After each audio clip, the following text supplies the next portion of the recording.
नमस्कार, India voice देख रहे हैं आप और मैं हूं आपके साथ प्रज्ञा मिश्रा और मैं हूं आप सभी के साथ रिया डंगवाल। बुलेटिन की शुरुआत करेंगे बड़ी और अहम खबर के साथ। सबसे पहले बात कर लेते हैं लखनऊ से बड़ी खबर की, जहां लखनऊ लोक भवन में संविधान दिवस पर कार्यक्रम का आयोजन किया गया है। कार्यक्रम में सीएम योगी आदित्यनाथ, दोनों डिप्टी सीएम केशव प्रसाद मौर्य और ब्रजेश पाठक और मुख्य सचिव मौजूद रहेंगे। संविधान की उद्देशिका का पाठन कार्यक्रम का आयोजन किया गया है। इस दौरान संविधान दिवस पर सीएम योगी आदित्यनाथ ने सभी को संविधान की शपथ भी दिलाई। तो ये बड़ी खबर आप सभी को बता दें, जहां मुख्यमंत्री योगी आदित्यनाथ ने संविधान दिवस कार्यक्रम का शुभारंभ किया। आज संविधान दिवस है और ऐसे में लखनऊ लोक भवन में संविधान दिवस पर कार्यक्रम का आयोजन हुआ। कार्यक्रम में सीएम योगी आदित्यनाथ, दोनों डिप्टी सीएम केशव प्रसाद मौर्य और ब्रजेश पाठक भी मौजूद रहे। इस दौरान संविधान की उद्देशिका का पाठन कार्यक्रम का आयोजन किया गया था, जिसमें संविधान दिवस पर सीएम योगी ने सभी को संविधान की शपथ भी दिलाई।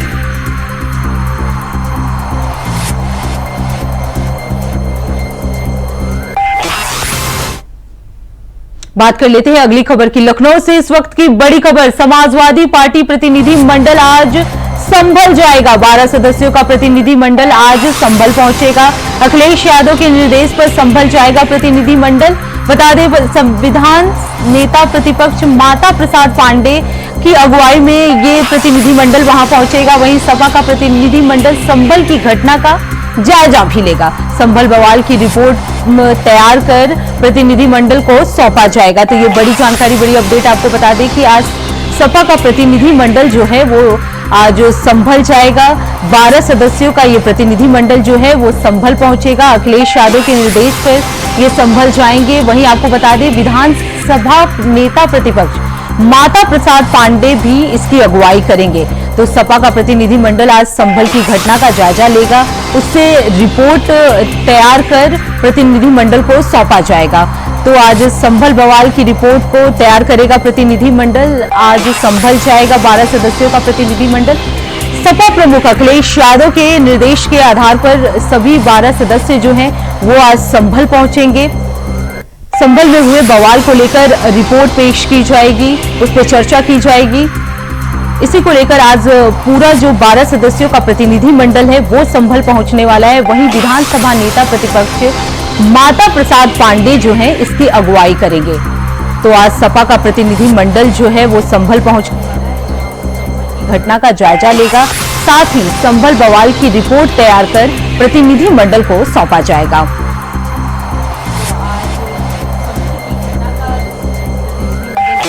का रिपोर्ट सौंपा जाएगा। इस पूरे प्रतिनिधि मंडल में 12 सदस्य हैं जो सभी के सभी आज संभल पहुंचेंगे। अखिलेश यादव के निर्देश पर ये संभल जाएंगे। वहीं आपको बता दें कि नेता प्रतिपक्ष माता प्रसाद पांडे जो है इसका अगुवाई करेंगे। वहीं इस खबर पर ज्यादा जानकारी देने के लिए मोहम्मद आसिफ हमारे साथ जुड़ चुके हैं। आसिफ, क्या कुछ जानकारी है? आज सपा के प्रतिनिधि मंडल जो है वो संभल पहुंचने वाले हैं। देखिए प्रज्ञा, अगर संभल हिंसा की बात करें तो संभल हिंसा में 5 लोगों की मौत हो चुकी है, वहीं कई पुलिसकर्मी घायल हो गए। और तो बवाल के बाद सियासी एंट्री भी हो चुकी है। बसपा, कांग्रेस, AIMIM और आम आदमी पार्टी की सरकार को कहने की कोशिश की और यह कहने की कोशिश की है कि कहीं न कहीं जो है सरकार का हाथ है दंगा कराने में, और ये जो वोटों की गड़बड़ी हुई है तो उससे ध्यान हटाने के लिए ही यह सब बवाल हुआ है। आज सपा प्रमुख अखिलेश यादव के निर्देश पर 12 सदस्यों का प्रतिनिधि मंडल बन जाएगा, जिसमें नेता प्रतिपक्ष माता प्रसाद पांडे, लाल बिहारी। आसिफ, अगर बात की जाए कि इन प्रतिनिधि मंडल का मकसद क्या है वहां पहुंचने का? देखिए, अगर मकसद की बात करें तो जिस तरह से समाजवादी पार्टी बड़ा आरोप लगा रही है कि वहाँ पुलिस की गोली से जो 5 लोग मरे हैं और मौत हुई है, वहीं जिस तरह से पुलिस ने परमिशन दी और इसके अलावा यह भी पता लगा कोशिश करेंगे कि जो सोशल मीडिया पर वीडियो वायरल हो रहे हैं कि लोगों के बारे में तोड़-फोड़ की जा रही है और पुलिस जांच की जा रही है। इन्हीं सब बातों को लेकर जो है सपा प्रतिनिधि मंडल लोगों से मुलाकात करेगा, दोनों पक्षों से बात करेगा और एक रिपोर्ट तैयार करेगा। यह रिपोर्ट सपा प्रमुख अखिलेश यादव को सौंपी जाएगी और इस मुद्दे को कहीं न कहीं सदन में भी उठाए जाने की तैयारी समाजवादी पार्टी ने कर ली है, क्योंकि सपा प्रमुख अखिलेश यादव ने साफ तौर पर कहा है यह मामला जो है सरकार का फेलियर है, सरकार ने जानबूझकर कराया है। अब इस जो संबल हिंसा मामला है इसको लेकर समाजवादी पार्टी बेहद आक्रामक भी नजर आती है। नहीं आसिफ, लेकिन एक तरफ समाजवादी पार्टी के सांसद जियाउर रहमान बर्क पर इस मामले में केस दर्ज हुआ है, जो सपा के विधायक है उनके बेटे पर केस दर्ज हुआ है और आरोप यही है कि दंगे भड़काए गए। ऐसे में एक तरफ जहां समाजवादी पार्टी के सांसद और विधायक के बेटे पर केस है इस मामले को लेकर, वहीं दूसरी तरफ सपा का प्रतिनिधि मंडल का वहां पहुंचना, क्या माना जाए और क्या समझा जाए इससे? देखिए भैया, जैसे पहले भी बताया जा चुका है कि इस मामले पर पूरी तरह से सियासत तेज हो चली है और समाजवादी पार्टी को कहीं न कहीं जो बीजेपी के सीट है उसे निकालने का मौका भी संभल बवाल में मिल सकता है, क्योंकि जिस तरह से 7 सीटों पर बीजेपी ने कब्जा किया, सिर्फ 2 सीटों पर ही समाजवादी पार्टी सिमट गई। लेकिन अगर वहीं संभल की शाही जामा मस्जिद में सर्वे के दौरान बवाल की बात करें तो जिस तरह से समाजवादी पार्टी का कहना है कि यहाँ पर बवाल जानबूझकर किया गया, आपत्तिजनक और भड़काऊ नारेबाजी की गई, लोगों को उकसाया गया और भीड़ जब इकट्ठा हुई तब पथराव शुरू हुआ, पुलिस गोली चली, ऐसा भी वीडियो सामने आया है। साफ तौर पर देखा जा सकता है कि पुलिस के लोग गोली चला रहे हैं और दूसरी तरफ से पत्थरबाजी हो रही है और इसमें जिस तरह से 5 लोगों की मौत हो गई है, यह अब हाई प्रोफाइल मामला बन चुका है। कल ही सपा प्रमुख अखिलेश यादव ने अपने सभी सांसदों के साथ ओम बिरला यानी कि लोकसभा स्पीकर से मुलाकात किया था और इस मामले में निष्पक्ष जांच और कार्रवाई की मांग की थी और समाजवादी पार्टी का साफ तौर पर कहना है कि इस मामले में जिस तरह से पुलिस की गोली से 5 लोगों की मौत हुई है, यह संयोग नहीं, यह हत्या है। आसिफ, लेकिन आसिफ अगर बात की जाए, क्योंकि सपा के नेता पे ही आरोप लगा है, उन्हीं के खिलाफ एफआईआर भी दर्ज की गई है, उस सिचुएशन में अगर अब सपा प्रतिनिधि मंडल वहां पहुंच रहा है, रिपोर्ट तैयार कर रहा है, तो कितना विश्वसनीय होगा उनका ये रिपोर्ट? देखिए प्रज्ञा, अगर बात करें समाजवादी पार्टी के जो आरोपों की और बयानों की, तो एक तरफ समाजवादी पार्टी के लोग यह बयान दे रहे हैं कि पुलिस ने जानबूझकर जो है दंगा कराया, प्रशासन सक्रिय होता तो यहाँ पर शांति व्यवस्था बहाल रहती। दूसरा बड़ा आरोप है कि आनंद फानंद ने इस सर्वे की क्या जरूरत थी जो पहले हो चुका था। और वहीं अगर बात करें समाजवादी पार्टी की, तो जिस तरह से बड़ा आरोप लगाकर सरकार को घेरने की कोशिश की जा रही है, वहीं दूसरी तरफ यह आरोप सपा पर भी लग रहा है कि चाहे सांसद जियाउर रहमान बर्क हो या फिर विधायक हो या फिर उनके बेटे, इन्होंने दंगा को भड़काने की कोशिश की। इन्हीं सब सच्चाइयों को पता करने के लिए सपा प्रतिनिधि मंडल जो है संभल पहुंचेगा। हालांकि संभल पहुंचेगा या नहीं, प्रशासन उन्हें रास्ते में रोक लेता है या फिर पहुंच पाते हैं, क्योंकि जिस तरह से यह साफ कर दिया गया है संभल प्रशासन की तरफ से कि किसी भी बाहरी लोगों को यहाँ प्रवेश करने नहीं दिया जाएगा। बिल्कुल, क्योंकि आसिफ जिस तरह से, क्योंकि संभल अभी काफी ज्यादा संवेदनशील वो इलाका बना हुआ है, ऐसे में प्रशासन ने जो है बॉर्डर सील करे हैं और जैसा आपने भी कहा कि बाहरी लोगों के प्रवेश पर रोक है, तो क्या समझा जाए? क्योंकि तैयारी आज पूरी है 12 सदस्य प्रतिनिधि मंडल के संभल पहुंचने की, आज ही का जो है कार्यक्रम तय किया गया है। क्या माना जाए, क्या पहुंचेगा या बॉर्डर पर ही रोका जाएगा, और अगर रोका जाता है क्या उसको लेकर भी फिर एक बार सियासत शुरू होगी? देखिए भैया, अगर बात करें बवाल और हिंसा की, तो जिस तरह से बहराइच में बवाल और हिंसा हुई थी, वहां पर भी नेता प्रतिपक्ष माता प्रशांत पांडे ने जाने की कोशिश की थी, लेकिन उन्हें नजरबंद कर दिया गया था। यहाँ पर भी प्रशासन पूरी तरह से मुस्तैद है, किसी बाहरी लोगों को प्रवेश पर पाबंदी लगा दी गई है और यह भी कहा गया है कि कोई भी हो, चाहे सामाजिक कार्यकर्ता हो या फिर नेता हो, या संभल की सीमा में प्रवेश नहीं कर पाएंगे, इससे माहौल और भी बिगड़ सकता है। लेकिन असल बात यह है कि जिस तरह से दोनों तरफ से आरोप लगाए जा रहे हैं, एक तरफ समाजवादी पार्टी यह कह रही है कि लोगों की मौत संयोग नहीं मर्डर है, वहीं दूसरी तरफ आरोपियां लग रहे हैं कि यह सब सपा की सुनियोजित साजिश है। समाजवादी पार्टी ने इस मामले में अब यह जांच का मामला हो गया है। हालांकि समाजवादी पार्टी की तरफ से या फिर अन्य विपक्षी दलों की तरफ से सुप्रीम कोर्ट से हस्तक्षेप कर जांच की बड़ी मांग की गई है और यह कहा जा रहा है कि इस मामले में निष्पक्ष जांच हो और लगातार समाजवादी पार्टी इस मुद्दे पर चाहे बिल्कुल, यानी संभल हिंसा आसिफ पूर्व सुनियोजित साजिश है या संयोग, इसको लेकर संशय जो है बना हुआ है। हालांकि इसी बीच समाजवादी पार्टी का प्रतिनिधि मंडल आज संभल पहुंचने की तैयारी में, हालांकि पहुंच पाते हैं, पीड़ितों से मिल पाते हैं नहीं, वो देखना महत्वपूर्ण होगा। आसिफ, आप नजर बनाए रखें, बहुत बहुत शुक्रिया जानकारी के लिए।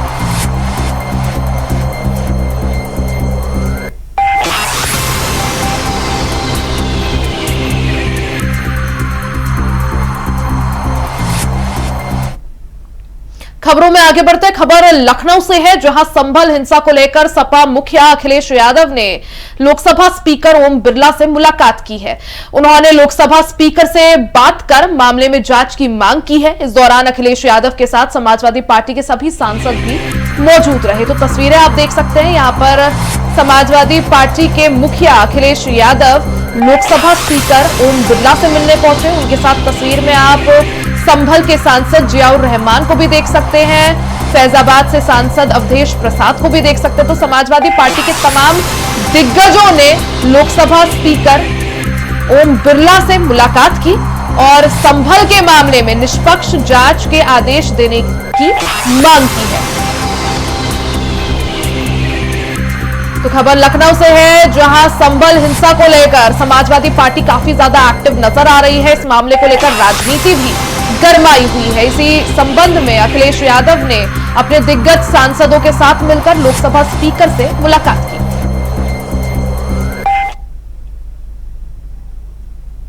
रुक करते हैं अगली खबर की ओर। खबर सिद्धार्थनगर से है, जहां स्थानीय पुलिस और सुरक्षा बल के जवानों की मिली भगत से अंतर्राष्ट्रीय सीमा पर बड़े पैमाने पर खाद की तस्करी की जा रही है। प्रतिबंधित चाइनीज लहसुन सहित तमाम पदार्थों की बड़े पैमाने पर तस्करी हो रही है। आपको बता दें कि तस्करी को अंजाम देने के लिए कहीं सड़क तोड़फोड़ तो दो पहिया के साथ रास्ता बनाया गया है, तो वहीं कहीं पिकअप और ऑटो के द्वारा तस्करी की जा रही है।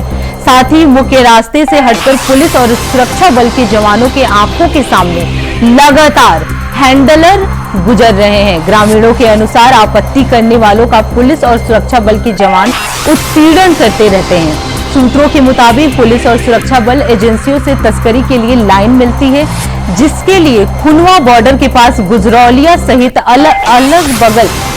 अगल बगल के कई गांवों में तस्करी हो रही है। वहीं सूत्रों की माने तो अंतर्राष्ट्रीय सीमा पर बसे काफी लोग पारंपरिक व्यवसाय के रूप में तस्करी करते हैं। वही इस खबर पे ज्यादा जानकारी देने के लिए राकेश यादव जुड़ चुके हैं। राकेश, क्या कुछ जानकारी है? जिस तरह से ये तस्करी का मामला सामने आया है, प्रशासन की तरफ से क्या कुछ कार्रवाई हो रही है? प्रज्ञा, आपको बता दो कि 3 सुरक्षा एजेंसियां इस पे काम करती है। हर बॉर्डर पे 3 सुरक्षा एजेंसियां लगी हुई हैं, सीसीटीवी कैमरे लगे हुए हैं, लेकिन फिर भी तस्करी इतने जोरों पर है कि वहां की स्थानीय पुलिस और एसएसबी जो लगी है, तस्करी को रोकने में नाकाम दिख रही है। जगह जगह लोग दूसरे सड़क को तोड़कर तस्करी का रास्ता तक बना लिया है, लेकिन प्रशासन को अभी तक इसका पता नहीं है।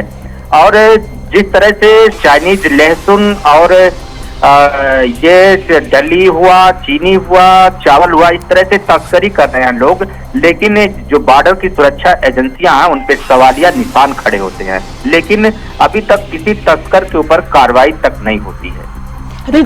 बिल्कुल राकेश, अगर बात की जाए कि जो तस्कर करने वाले हैं वो कहां से ये तस्करी कर रहे हैं और किस क्षेत्र से इनका पूरा ये काम चल रहा है? आपको बता दूं कि हर बॉर्डर पे इस तरह की तस्करी होती है। ये मामला जो वीडियो वायरल हुआ, ये तो खुनवा बॉर्डर का है। जिस तरह से वहां के ग्रामीण ने बताया कि यहीं के लोग व्यवसाय बना लिए हैं तस्करी का। ये जो है तस्करी लहसुन और चाइनीज लहसुन का और डली, चना हुआ, दाल, चावल, गेहूं, सब की तस्करी यहीं से करते हैं ये लोग, लेकिन प्रशासन इस पे नाकाम दिख रहा है अंकुश लगाने में। लेकिन राकेश, वजह क्या, आखिर क्या वजह कि ऐसे जो तस्कर हैं या जो लोग हैं उनके खिलाफ कार्रवाई नहीं हो रही? कार्रवाई की बात करें तो प्रशासन जब इस तरह का मामला वायरल होता है तो दिखाने के लिए 2-1 दिन पहले ही उसे गिरफ्तार कर लेते हैं, फिर उसी तस्कर को छोड़ भी देते हैं, सामान वापस भी कर देते हैं। इस तरह का मामला सामने आया था। राकेश, अगर बात की जाए क्या प्रशासन की मिलीभगत है इसमें? क्योंकि जिस तरह आप बता रहे हैं कि इतने सीसीटीवी कैमरा लगे हुए हैं, सारी व्यवस्थाएं हैं, उसके बावजूद भी जो प्रशासन है उसकी तरफ से किसी तरह की कार्रवाई नहीं की गई है। बिल्कुल, कहीं ना कहीं प्रशासन के इसमें मिलीभगत है। जिस तरह से इतने बड़े पैमाने पर तस्करी हो रही है बॉर्डरों से, लेकिन सुरक्षा एजेंसियां नाकाम दिख रही हैं तस्कर को रोकने में। यहाँ पर राकेश, आला अधिकारियों का क्या कुछ कहना है? क्या किसी आला अधिकारी ने इस पूरे मामले का संज्ञान लिया? अब वही इस मामले की जानकारी जब पुलिस अधीक्षक से ली गई तो उनको कहना है कि संबंधित जो वहाँ का इंचार्ज है उसको निर्देशित किया गया है और उस पर कार्रवाई होगी। बिल्कुल राकेश, यानी जिस तरह से पूरा मामला सामने आया, हालांकि प्रशासन की मिलीभगत इसमें साफ तौर पर दिख रही है। हालांकि आला अधिकारी क्या कुछ संज्ञान इस मामले का लेते हैं, कुछ एक्शन लेते हैं, वो देखना महत्वपूर्ण होगा। राकेश, बहुत बहुत शुक्रिया जानकारी के लिए।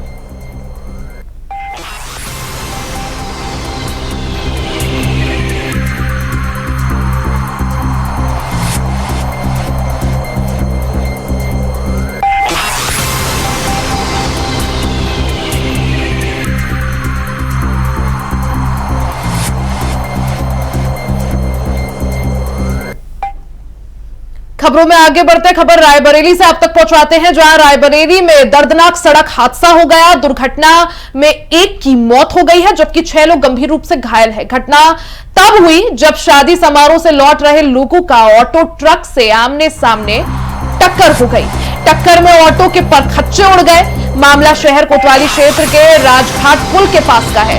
इस दौरान स्थानीय लोगों की मदद से ऑटो में फंसे सभी 7 लोगों को बाहर निकालकर जिला अस्पताल ले जाया गया। वहीं घटना के बाद ट्रक चालक ट्रक छोड़कर फरार हो गया। सूचना पर पहुंची पुलिस ने ट्रक को कब्जे में लेकर फरार चालक की तलाश शुरू कर दी है। तो रायबरेली से पूरा मामला, जहां ट्रक और ऑटो में जोरदार टक्कर हो गई। इस हादसे में एक की दर्दनाक मौत हो गई है, वहीं 6 लोग गंभीर रूप से घायल हैं। लापरवाही ने इस दौरान ट्रक चालक की लापरवाही की वजह से पूरा हादसा हुआ। हालांकि हादसे के बाद ट्रक चालक मौके से फरार हो गया। तो रायबरेली से पूरा मामला, जहां ट्रक और ऑटो की आमने सामने भिड़ंत हो गई। ट्रक चालक की लापरवाही से बड़ा हादसा हो गया जिसमें एक की मौत हो गई है, वहीं 6 लोग गंभीर रूप से घायल हैं जिनका अस्पताल में इलाज चल रहा है। हालांकि हादसे के तुरंत बाद ट्रक चालक मौके से फरार हो गया। तस्वीरें आप हादसे की देख सकते हैं, किस तरह से ट्रक और ऑटो की टक्कर हुई। टक्कर इतनी भीषण थी कि ऑटो के परखच्चे उड़ गए। वहीं कई लोग इस पूरे हादसे में घायल हुए हैं। घायलों का अस्पताल में इलाज चल रहा है जिनकी हालत गंभीर बनी हुई है। वहीं इस हादसे में एक व्यक्ति की भी मौत हो गई है। तस्वीर आप देख सकते हैं किस तरह से यह भीषण हादसा कि ऑटो के पूरी तरह से परखच्चे उड़ गए हैं। तो ट्रक चालक की लापरवाही से यह हादसा हो गया जिसमें एक व्यक्ति की मौत हो गई है, वहीं 6 लोग गंभीर रूप से घायल हैं।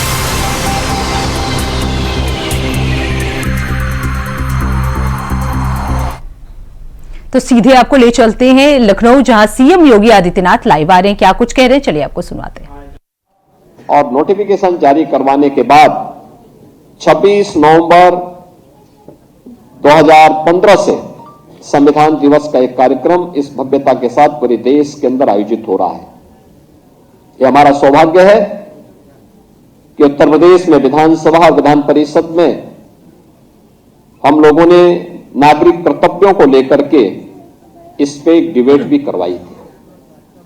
लगातार इन मुद्दों पर चर्चाएं हुई। 2019 में हम लोगों ने इस मुद्दे पर विशेष सत्र आयोजित करके इस पर एक दिन का पूरा सत्र ही नागरिक कर्तव्यों को लेकर के उत्तर प्रदेश विधानसभा ने आयोजित किया।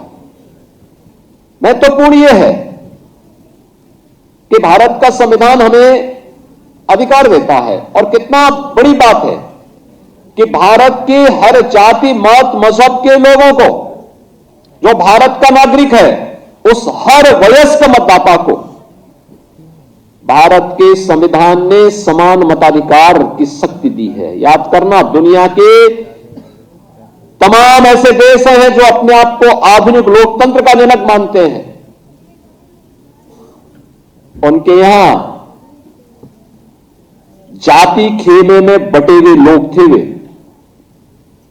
उन्होंने अपने यहां भेदभाव किया था, उन्होंने अपने प्रत्येक नागरिक को वोटिंग का पावर नहीं दिया था। लेकिन भारत ने जब पहला आम चुनाव 1952 में होता है तो हमारे इस महान संविधान के नाते भारत का हर वह नागरिक जो वयस्क मतदाता था उसको मताधिकार का एक समान अधिकार प्राप्त हुआ था। ये भारत के संविधान की देन है और बाबा साहब भीमराव अंबेडकर की देन है।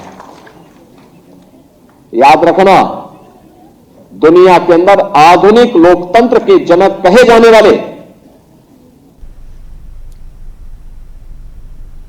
और इसी के साथ इस बुलेटिन में फिलहाल के लिए सिर्फ इतना ही। देश दुनिया की तमाम बड़ी खबरों के लिए देखते रहिए इंडिया वॉइस। तब तक के लिए नमस्कार।